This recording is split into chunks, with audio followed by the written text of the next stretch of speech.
Assalamualaikum warahmatullahi wabarakatuh. Perkenalkan, saya Devieti Gwitasari akan membawakan video tutorial pengujian hipotesis menggunakan metakalkulator online untuk memenuhi tugas mata kuliah biostatistik dengan dosen pengampu Dr. Andes Eko Suhartono, MSI.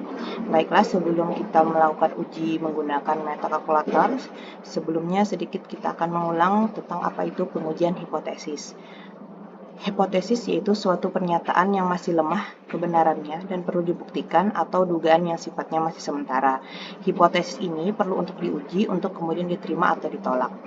Pengujian hipotesis merupakan suatu prosedur yang akan menghasilkan suatu keputusan, yaitu keputusan menerima atau menolak hipotesis.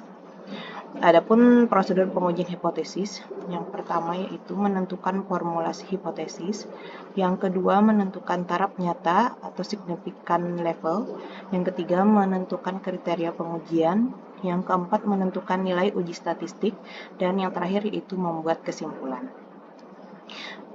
Yang pertama, untuk menentukan formulasi hipotesis, hipotesis dibedakan menjadi dua jenis. Yang pertama, hipotesis nol atau H0, yaitu suatu pernyataan yang akan diuji.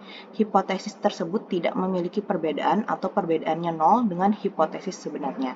Yang kedua, yaitu hipotesis alternatif atau HA, yaitu segala hipotesis yang berbeda dengan hipotesis nol.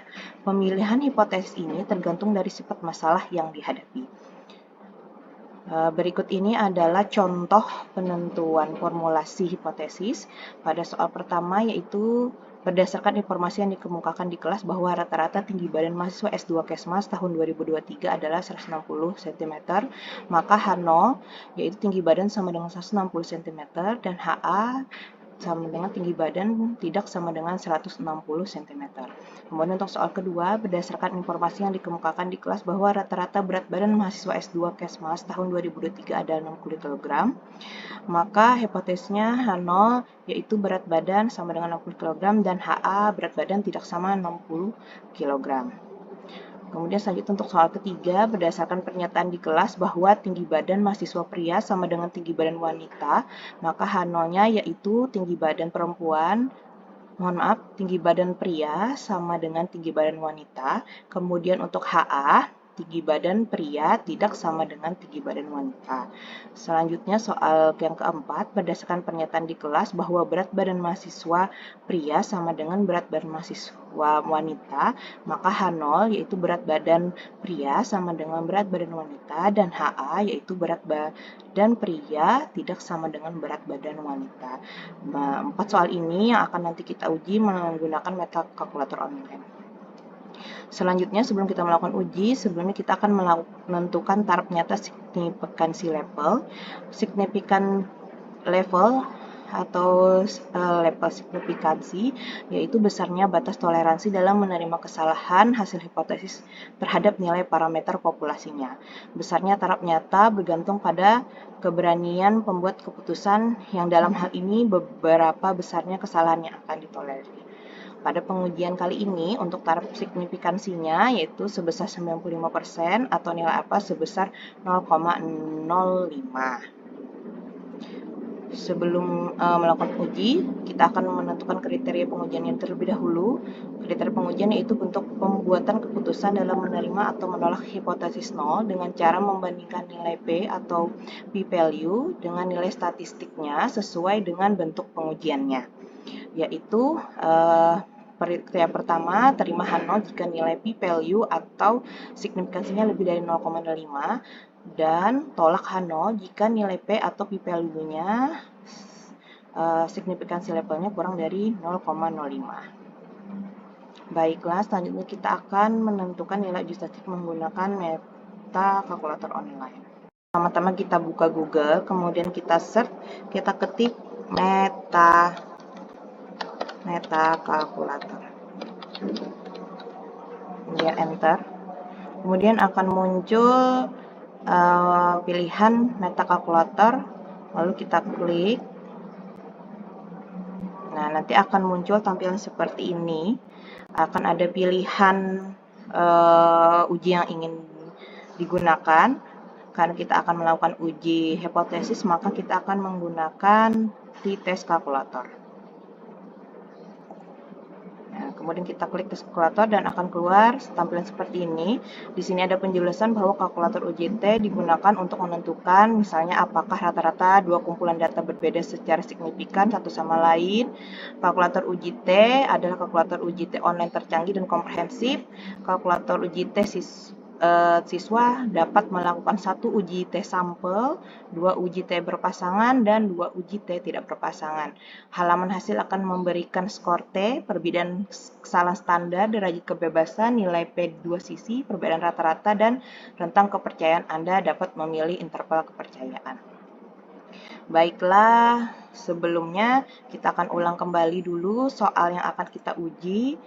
Di sini kita akan menguji soal yang pertama, yaitu apakah H0-nya tinggi badan sama dengan 90 cm dan HA-nya tinggi badan tidak sama dengan 160 cm. Baik, kita lakukan uji, kita klik start kalkulator. Nanti akan muncul tampilan seperti ini. Di sini ada pilihan jenis tipe yang tes yang akan kita gunakan, apakah ingin one sample test atau two sample parity test. Ini dua sampel tidak berpasangan dan ini adalah uji berpasangan. Kemudian karena kita memiliki data untuk dilakukan uji, maka kita akan klik raw data. Adapun datanya adalah sebagai berikut. Ini adalah data yang telah direkapitulasi dari seluruh mahasiswa. Kemudian kita masukkan, kita ketik di dalam enter data yang disediakan di sini. Hingga selesai terdapat 55 data. Kemudian kita isikan hipotesis min-nya yaitu 160. Karena soalnya tadi ingin mengetahui apakah sama dengan 90 atau tidak. Kemudian kita klik analyze, maka akan ada tampilan seperti ini. Di sini kita pilih 95% tingkat kepercayaannya, maka ditemukan hasil p-value-nya adalah 1,5727.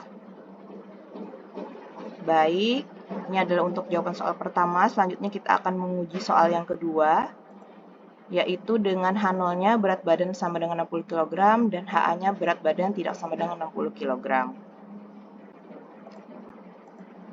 Sama dengan soal yang pertama, kita memilih di sini ujinya one sample T test.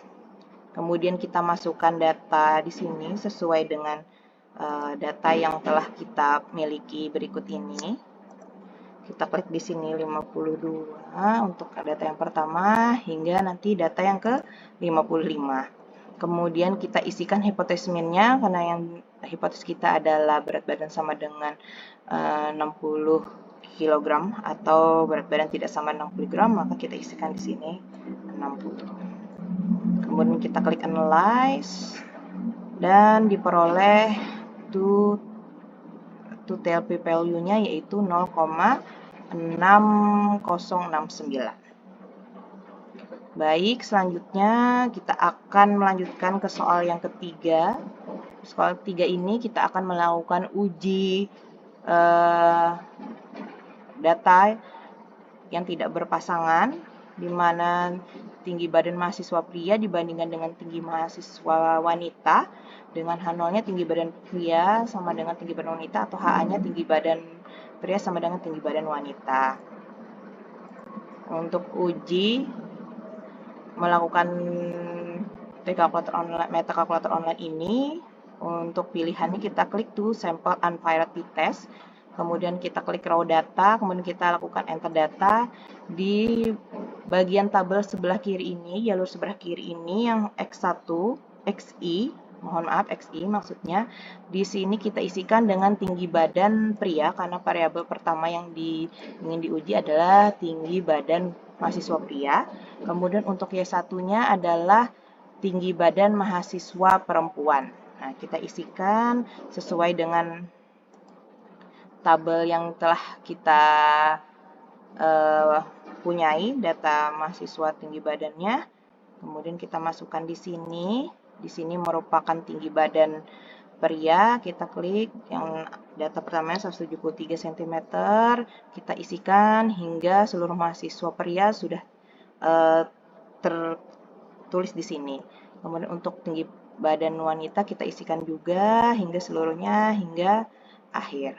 Kemudian kita klik analyze dengan tingkat kepercayaan 95%, maka didapatkan total p-value-nya adalah 0. Selanjutnya untuk soal keempat, yaitu membandingkan ini berat badan mahasiswa pria apakah sama dengan berat badan wanita dengan H0-nya berat badan pria sama dengan berat badan wanita atau H-nya berat badan pria tidak sama dengan berat badan wanita. Baik, kita akan melakukan hal yang sama pada metakalkulator. Untuk ujinya seperti soal ketiga, kita pilih tipe t-testnya yaitu to sample unfair t-test. Untuk input dan datanya berupa raw data, kemudian kita lakukan enter data. Untuk tabel jalur yang sebelah kiri yaitu X1 XI, mohon maaf, ini kita isikan 90.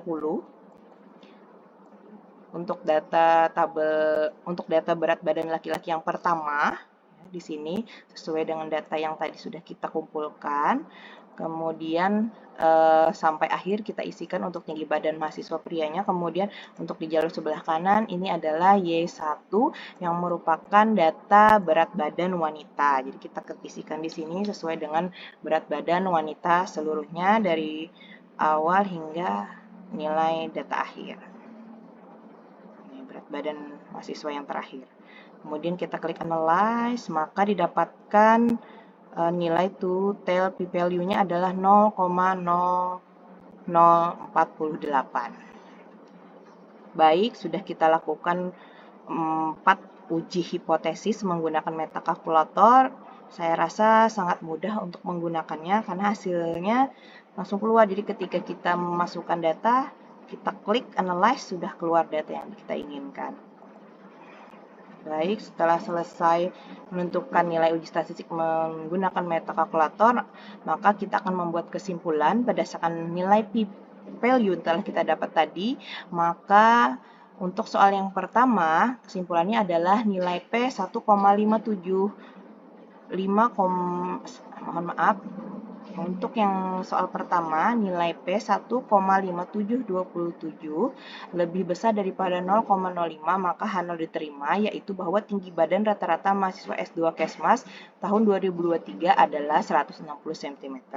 Kemudian untuk nilai kesimpulan yang soal kedua, didapatkan nilai P 0,6069, yaitu lebih besar dari 0,05, maka H0 juga diterima, yaitu berat badan rata-rata mahasiswa S2 Kesmas tahun 2003 adalah 60 cm.